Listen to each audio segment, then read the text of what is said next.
If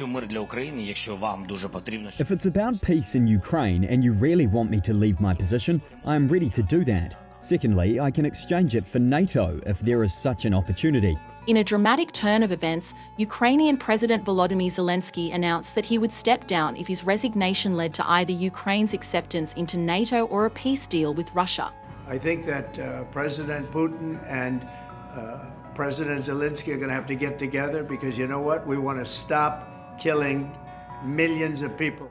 President Zelensky insisted it was never his dream to remain president for another 5-year term. The announcement comes at a time of mounting international pressure, particularly from former US President Donald Trump, who has been pushing for either new elections in Ukraine or a resolution to the war. President Zelensky talked the United States of America into spending $350 billion to go into a war that basically couldn't be won, that never had to start and never would have started if I was president, not even a chance. And it didn't start for 4 years, never would have started. But a war that he, without the US and Trump, will never be able to settle. They'll never settle that war. Trump has been critical of Zelensky, calling him a dictator without elections and suggesting that a deal with Russia is within reach. But today I heard, oh, well, we weren't invited. Well, you've been there for 3 years. You should have ended it 3 years. You should have never started it. You could have made a deal.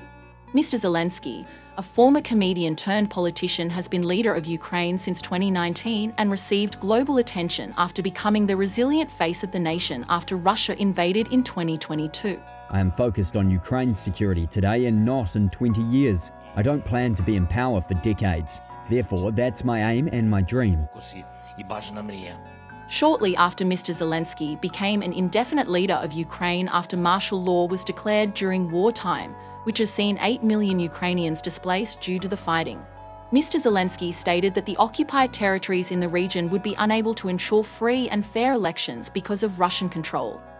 Unfortunately, President Trump, who we respect a lot as the leader of a nation that we really respect, the American nation, who supported us all the time, unfortunately, he lives in this disinformation space. The Trump administration has been aiding in ceasefire talks between Russia and Ukraine. Mr. Zelensky has said that the Trump administration, who has been aiding ceasefire talks between Russia and Ukraine, should meet with him before meeting with Mr. Putin, who has been seeking control over the entire Ukrainian landmass in exchange for peace. We will prevail in this war, which Russia has started.